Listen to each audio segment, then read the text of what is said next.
infrastructure in our areas. And if we had folks to advocate for themselves and to really push things like this, a lot of this stuff could change. Another tenet of my plan is in regards to criminal justice reform and bail reform.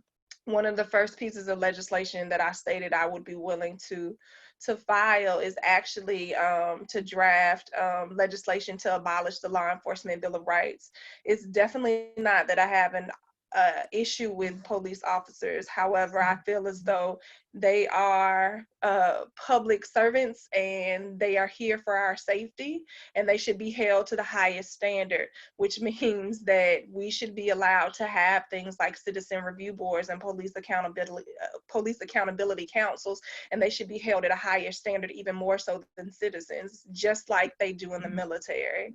I really want to ensure that we fully fund public education. Again, I'm the higher education director for SEIU.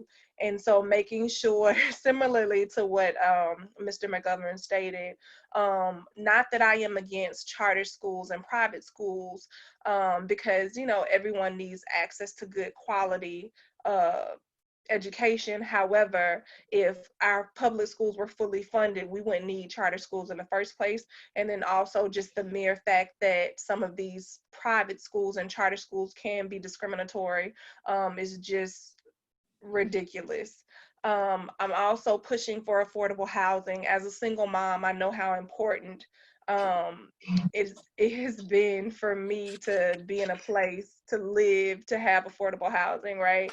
And so working to ensure that we stop the raids on the Sadowski Housing Trust Fund, in addition to working with municipal and county governments, as well as federal governments, to ensure that we are funding organizations that help people with first-time home buyer programs and to help folks get into affordable housing units. I'm also a big proponent of economic development. I'm a small business owner. Even though I am a Democrat and progressive, I have been endorsed by the Chamber of Commerce, our local Chamber of Commerce. And I like to think that's because folks see me as someone who's consistent, ethical, and someone that they can trust, but also the fact that I am a small business owner with my daughter. And so the economic development has been very scarce in District 14 simply because we lack infrastructure, we lack a competent leadership, and we need someone that is willing to partner with businesses as well as the chamber and the government to make sure that we are building up our infrastructure, that we are fulfilling these broken promises of that, so that we can bring more businesses to the area, in addition to providing training programs for the folks over in the area.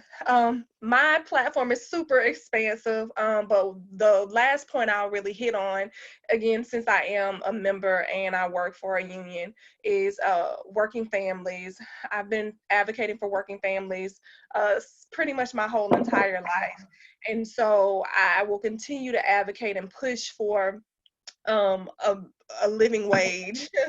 Unfortunately, our current minimum wage here in the state of Florida is $8.52. That's just unheard of. And so I'm actually on board with the Fight for 15, which is led by my organization, SEIU, and Fight for 15, and pushing to increase our minimum wage at $15 an hour.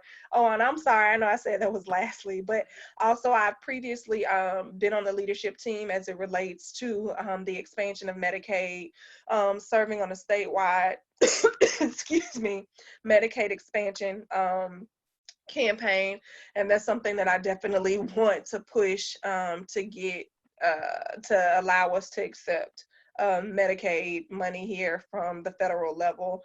I invite folks to my website, angienixon.com. I really appreciate you all for having me. I understand the hard work that activists do and organizers do, which is what each of you all are on this call. And what I have been over the past 10 years. And so oftentimes we are unappreciated in our work.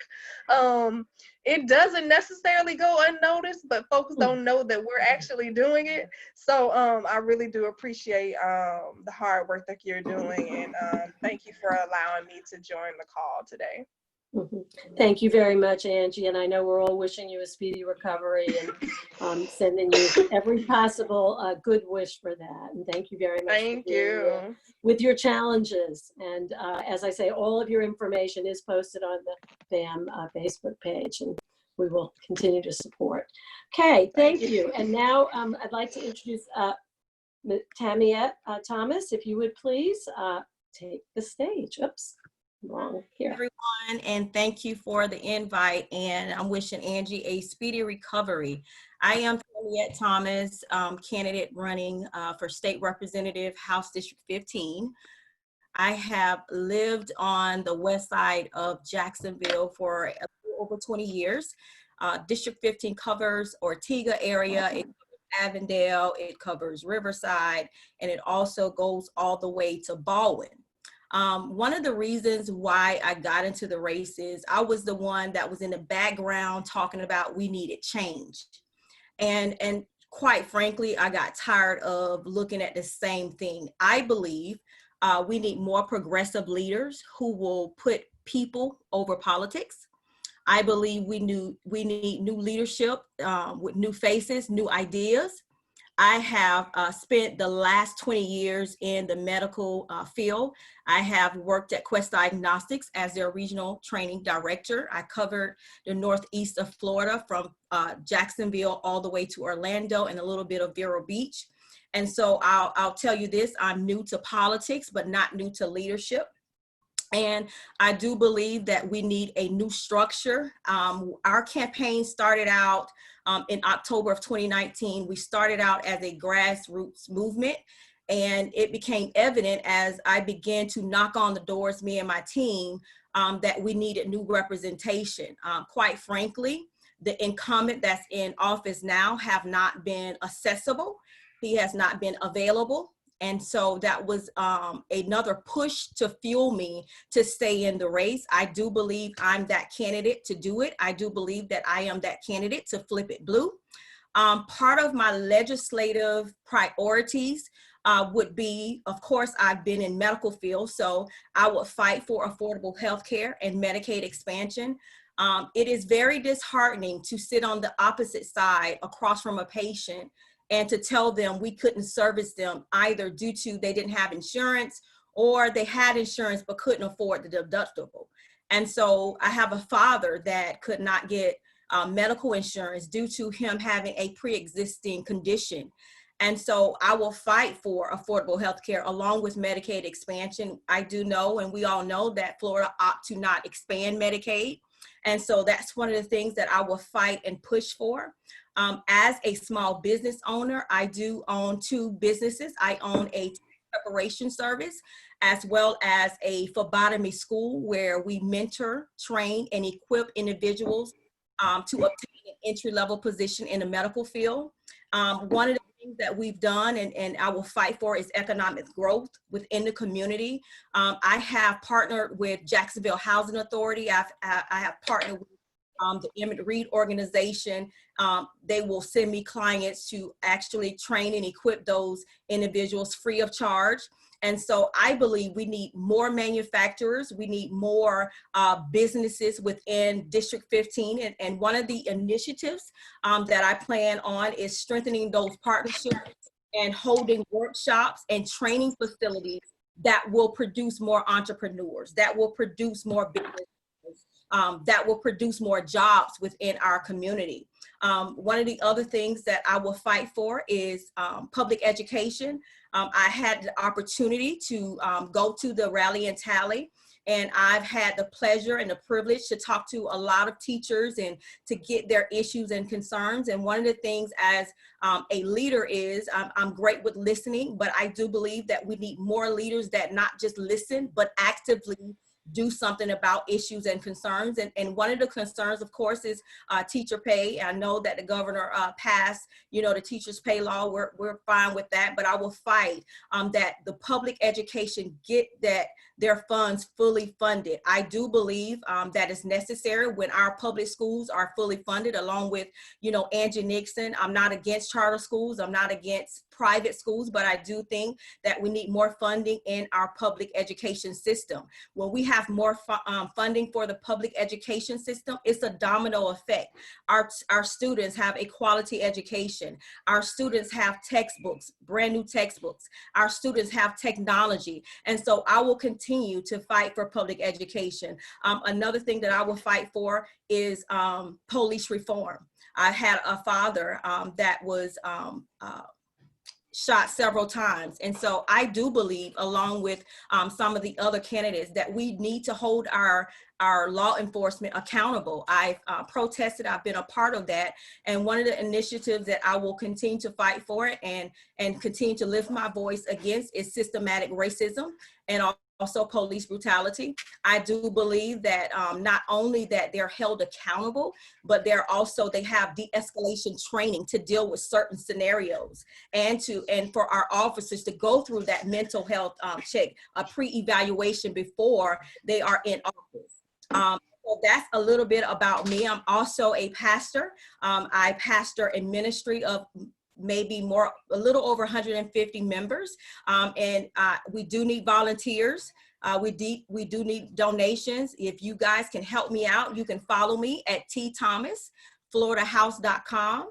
That is our website. Our email is tthomasHD2020@outlook.com. You can find me on Twitter at @TammyetT. You can find me on Facebook as well, Tammy Thomas for HD House District 15. I am the candidate to flip it blue.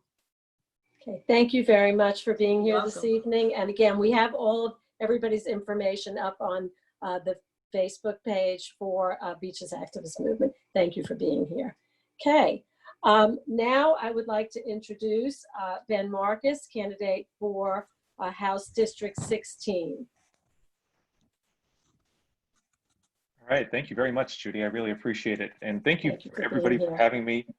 This has really been a very humbling experience for me. I hopped into the race in December of last year after trying to find somebody else to run for this for 6 months before that. Angie and I had many a conversation trying to find somebody in that time period as well, along with a few other people down here.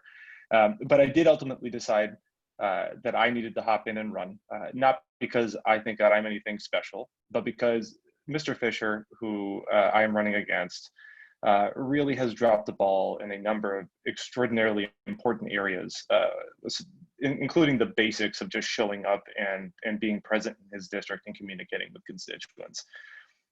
This gentleman, really views his job as one of loyalty to a party and the ability to, and he's really kept around for his ability to raise hundreds of thousands of dollars for these individuals through his political committee, especially.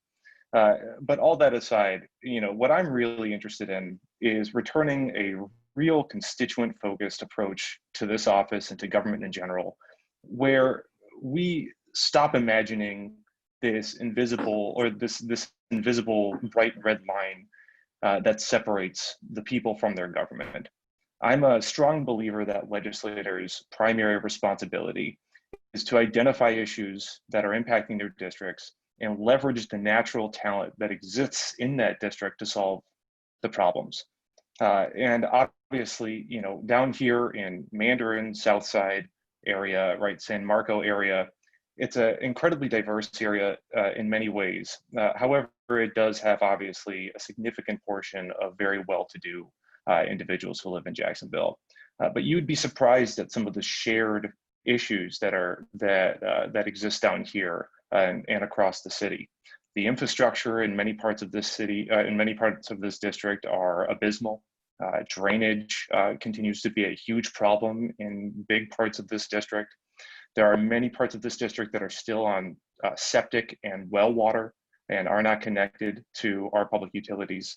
And so it's really a situation where we need substantial investment in our city and in the future. And that is going to take some significant commitment from the state in order to get done. Mr. Fisher has had 4 years and $120,000 of our taxpayer dollars to try and work on this issue, and he has done nothing. He instead introduces legislation to promote drone technology to find boa constrictors in the Everglades, while our environmental needs up here are significant and real. And through my conversations with individuals at the North Florida Land Trust and the Riverkeeper and other organizations, it's more than clear that the investment in this part of the state has just been underwhelming, to say the least. There are significant projects that need to be worked on, and we need an advocate in Tallahassee. We need advocates in Tallahassee who are really going to stand up for those needs. So to me, that's a big issue. It's very much a district-driven issue. Infrastructure is not a sexy issue, but it's a very important one that needs to get done, and something I'm very interested in. Now, to go along with that, investment in our public education is also a top-level priority for me. I'm a father of 3 young children, and I'm a firm believer in public education being the best investment we can possibly make from a long-term perspective. And it's unfortunate to me that so many political decisions are made in a short-sighted perspective. I certainly understand that. You know, you're running in 2-year terms. You want to have something to show for it at the end of those 2 years. I totally understand that. But the reality is that, just as other candidates have highlighted on this call, the need for substantial investment into our public education system is very real. And the consequences of that lack of investment are all around us. And it's everything from our school buildings to access to high quality technology, to paying our teachers and support staff truly what they're worth, and providing them a serious economic future for themselves and their family. To really getting down into it and understanding and trying to make sure that this education that we are providing for kids is really going to be valuable to them in the future. There are far too many kids who are left behind, even if they graduate high school. And a big reason for that is because the state does not do enough, in my opinion, to ensure that they have access to all the resources they need in school to understand who they are and what they can contribute to society and what they truly love about themselves and what they love about the world around them. You know, I think too much education is looked at as just this kind of product that we just pump out, you know, for kids, and that's not what it is at all. It's a unique product per child, and it costs money to do. And I know teachers and support staff that are already here are in a lot of ways basically getting blood from a stone with the resources that they're given. And it's a situation where we really need to be looking at it from a long-term perspective. So that's my second issue. And finally, my third kind of main platform issue is really trying to end the influence of special interests in our public policy decisions. Really focusing in on the influence of special interest money in particular, and the ability for a lot of politicians, especially those on the right, like my opponent, who are able to operate political committees where they raise hundreds of thousands of dollars from major corporations and their support industry and their support associations, which they essentially use as slush funds to buy themselves influence and get things done on behalf of their clients, for lack of a better term. And it's just an inappropriate way to do business. You know, here in this state, we have laws on the books that say that each candidate can receive $1,000 per person per election. And I think it's ridiculous and unfortunately unethical to really have this extra system. Now, all that to say that there are plenty of candidates out there who are very well-intentioned and utilize this system in, I think, probably the most ethical way possible. And so it's not at all to condemn these individuals or say that they're bad people, but to really demonstrate that there is an alternative way to do business. And it's okay to step out, you know, to really follow that way. And that's what people want. People really want ethical, transparent, accountable politicians that are going to be open with all of that. And so I think it's very important to do so. And I think that's about it. When it comes to the issues specific to this organization, I think I've already hit on a number of them. You all are, you know, passionate about environmental issues, passionate about education issues, passionate about ethics. I would say in support of women's rights, I think it's unfortunate that we're in 2020 and we continue to have to use the terminology women's rights, and that it's not just an issue that is accepted and understood, that women are truly equal. There's no question about this. It shouldn't be a question. We shouldn't be fighting for this. Women's bodies are their temples, just like men's bodies are their temples, and what they do with them is up to them. I'm a big believer in personal liberty, and especially from that perspective. And so that's definitely what I would say about that. And I think that's the entirety of the issues that I think I would like to talk about. But I appreciate all your time, and I'm sorry for going over. Okay. No, thank you very much. We appreciate you being here, and I appreciate everybody's patience. I know that it's a lot to hear from, and but I think it's so important for us to recognize all of the, really talented people that are willing to run for office and be there for us in Tallahassee, hoping to transform the way that it looks. We still have a couple of people to hear from, and we're very glad that they're on this call. The next person would be Speed Shaltis, and he's in District 12. Okay. Hello, everybody. Can you guys hear me okay? Mm-hmm. Yes. Okay, just want to make sure because I have to wear this little headset thing when I'm in here. I've got this state-of-the-art laptop that I bought a year and a half ago, and for some reason the microphone quit. The speakers don't want to work anymore. So I'm super excited that I spent all that money on this really cool system. But so now I look like a cyborg. I just, a lot of you I've don't really know. I haven't met you guys yet. So I just want to first off say hello. My name is Speed Shaltis. I'll give you a little bit of background on me. I feel like I was made to serve. Growing up as a child in the LA suburbs, one of my favorite things to do was play Army. And as soon as I turned 18, I rushed out to the recruitment center and I joined the Army. I feel it was one of the best decisions I ever made as a young adult. It taught me structure, discipline, and teamwork. And another thing you may notice, my legal name, Spiro Chialtis, it's very Greek. I've got a big fat Greek family. They're all in California. I'm the lone wolf way out here in Florida. I was lucky enough to grow up in a 3-generation household. I've got 3 older sisters. So you want to talk about knowing what women want. Speed knows what women want. I've got a wife, a daughter. I've got no sons. It was just me and my dad, and that was it. My dogs are female. My cats are female. So I've been surrounded by estrogen my entire life. I am definitely a champion of women's rights and equality. I see that in the workplace where things are not status quo.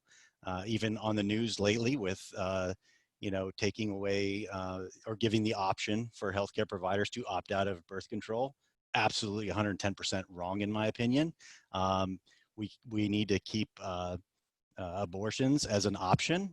Roe v. Wade was passed, and it was established so that when they ruled on it, those judges ruled on it, they specifically said that a pregnant woman has a right to choose to have an abortion or not with minimal state interference. And now we see Planned Parenthoods are closing down, they're getting defunded. But meanwhile, the state wants to fund anti-abortion clinics. So we're not going in the right direction here. We need to turn this all back around. We need to follow the Constitution. Clay Yarbrough is my opponent, or will be once I win my primary.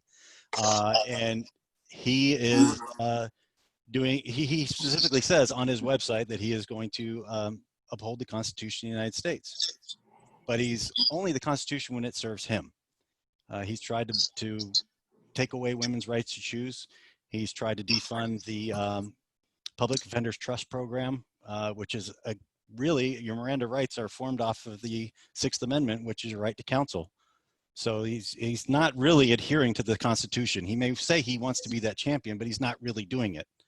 When I swore my oath, I swore to defend the Constitution against all enemies, foreign and domestic.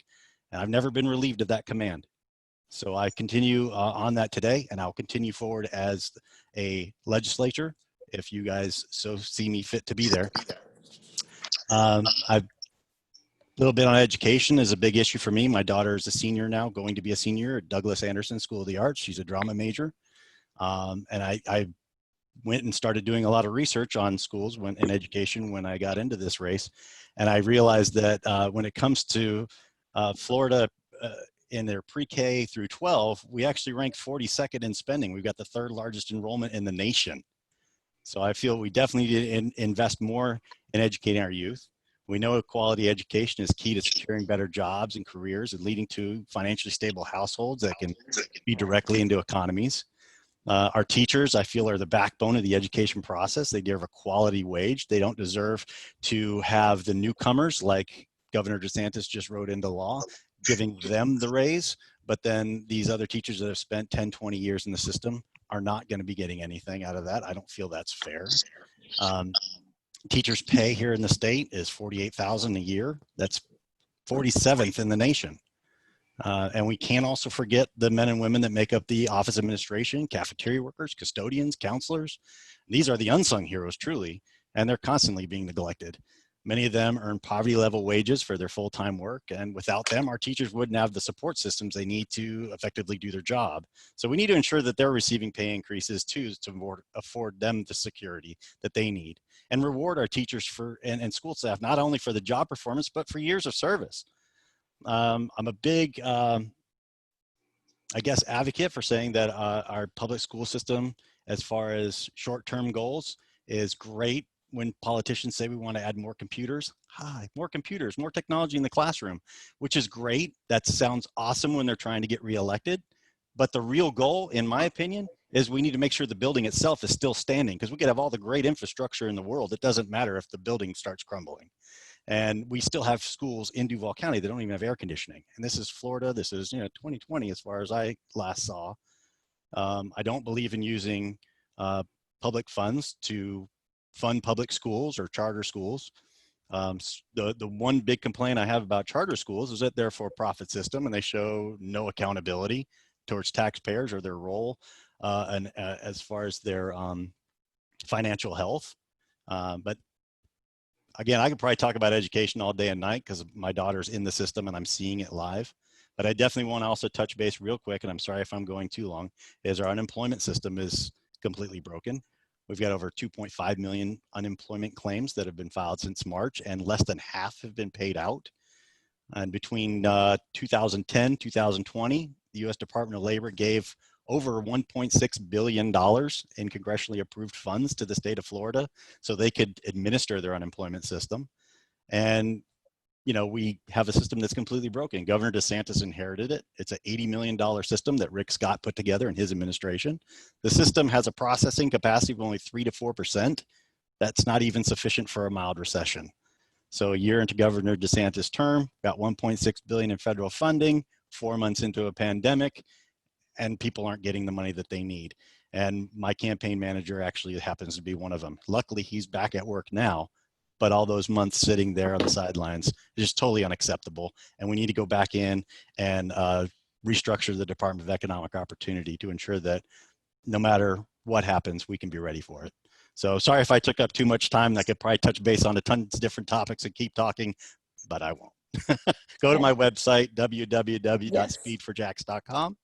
I'd love any support, whether it be financial or volunteering. So thank you very much for having me. Thank you very much for being here this evening. And as I said, all of the information on candidates is posted on the BAM Facebook page. And so we have one more candidate. Everybody have a sip of water, take a breath, and we really appreciate, again, your patience. It's a lot of wonderful people, and regardless of where we live, all of the elected representatives have an impact on our quality of life here at the beach and wherever any of us sitting on this call live. So it's just really important to get involved in these races. And half of the candidates do have primary opposition, so their races will be going on in August, so we have a much shorter lead time, and a few of them in District 15, our own Beaches district, and 16 and 17, it is only opposition in the general election. So those are November races. So, okay, well, we're going to move on and to District 17, which is more St. Johns County, but again, we have lots of Beaches involved members who live in that area and are certainly involved. So Dave Rogers is from that area, and we are going to give him the floor right now. He will be our last speaker, and then we'll see how everybody's doing if we have time for 1 or 2 questions through the chat. Thank you.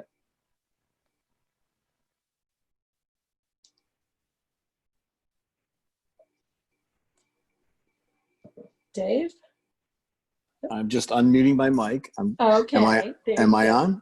Okay. Yes, you will be. Let me just get you the active speaker. Okay. There you go.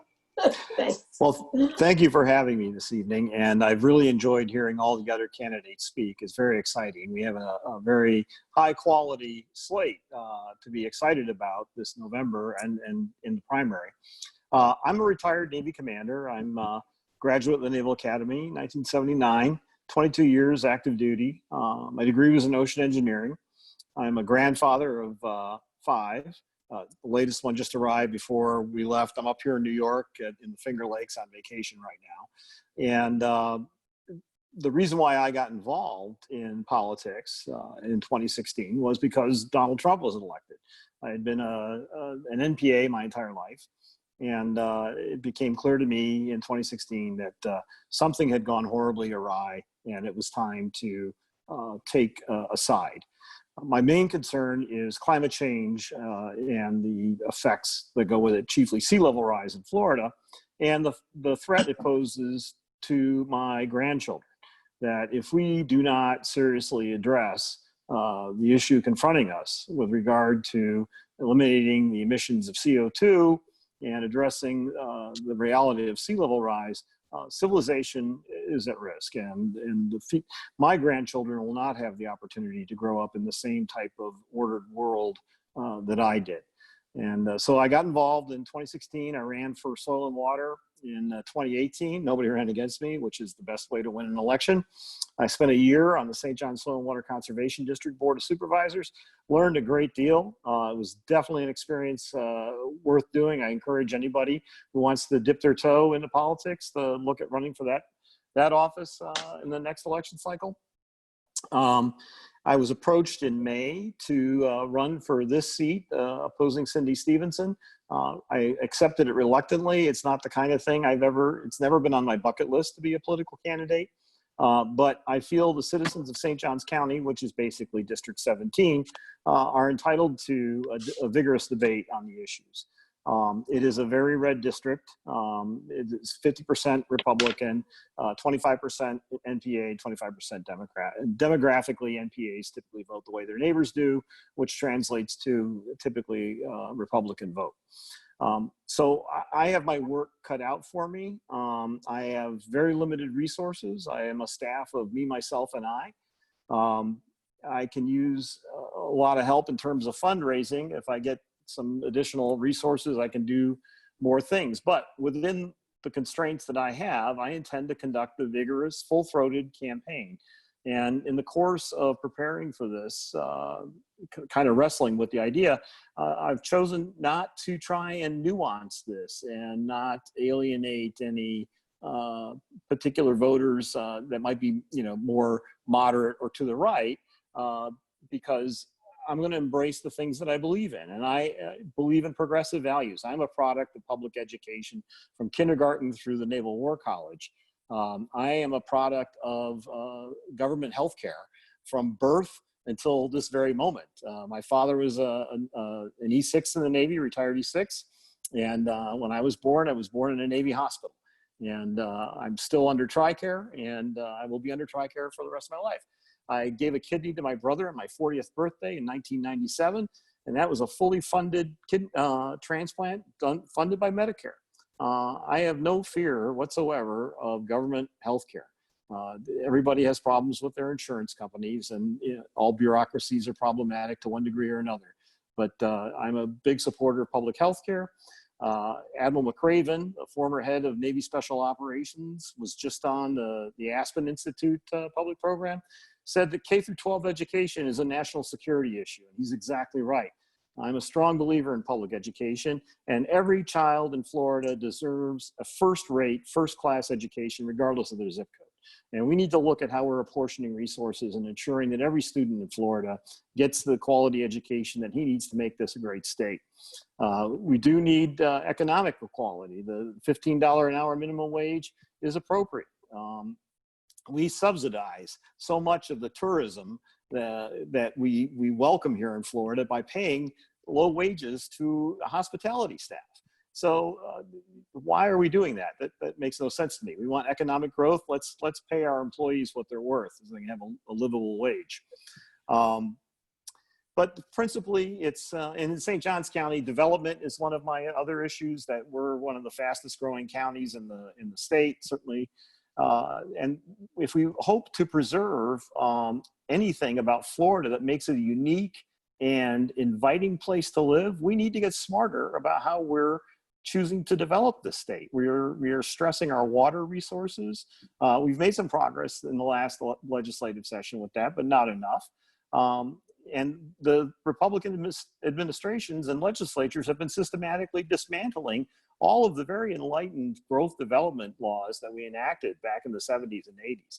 And we need to reverse that trend and empower counties to make smart decisions and enforce them, empower organizations to challenge decisions at county levels instead of stacking the deck for developers.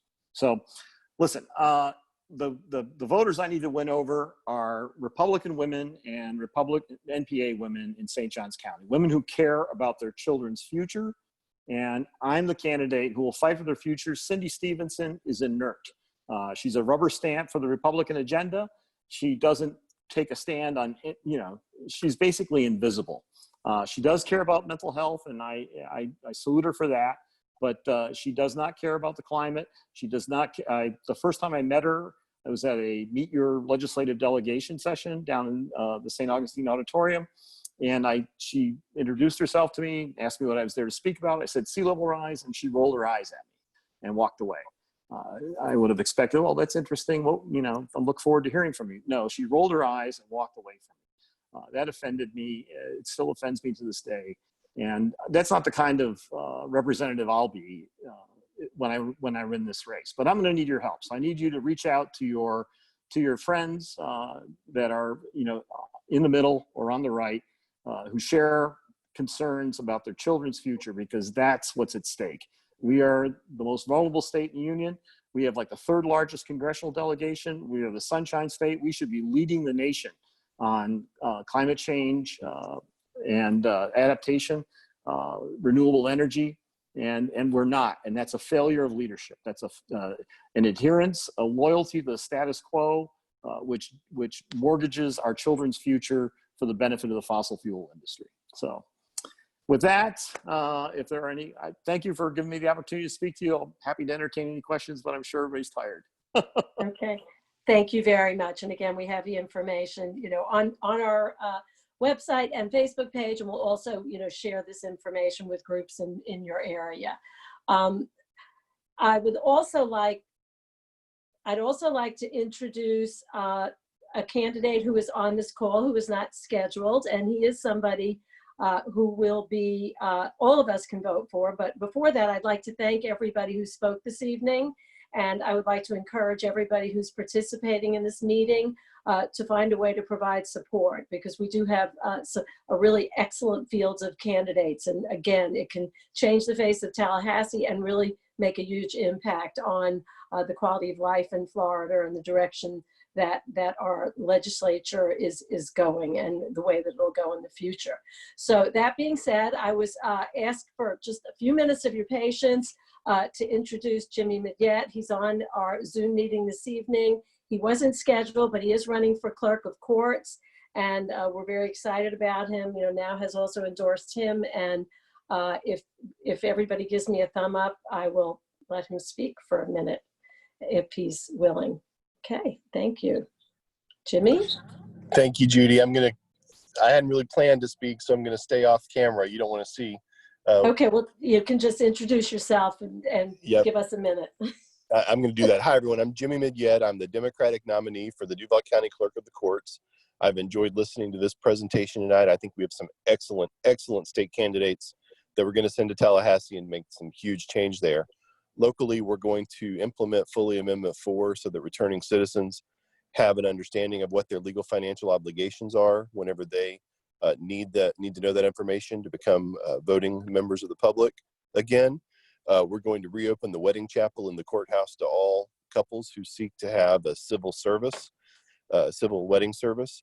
And we're going to implement essentially a personnel review that will cause the staff of the clerk of courts to look like the people of Duval County. Right now, we're missing a lot of diversity. So I just say all that to say that this is an important race. I'm looking forward to seeing which of the Republicans that are fighting to face me are going to win. But no matter who wins, we'll take all comers, and we're gonna paint this whole city, this whole state, blue come November. thank you all. And a special thanks to Now for the endorsement. I can't get over how generous you've all been. Thank you. Thank you. Well, thank you very much. And we appreciate BAM for hosting this meeting this evening. And I did want to remind everybody, the primary is on August 18th. It's around the corner. And many of these candidates will be facing opposition in the primary and need our help as soon as possible. So unless anybody has anything else, I want to thank everybody for participating. I would like to ask you to visit our Facebook page, BAM's Facebook page, as well as our website, and follow us on social media. You'll find out more about the candidates that have spoken with you this evening. And special thanks to everybody who's participating.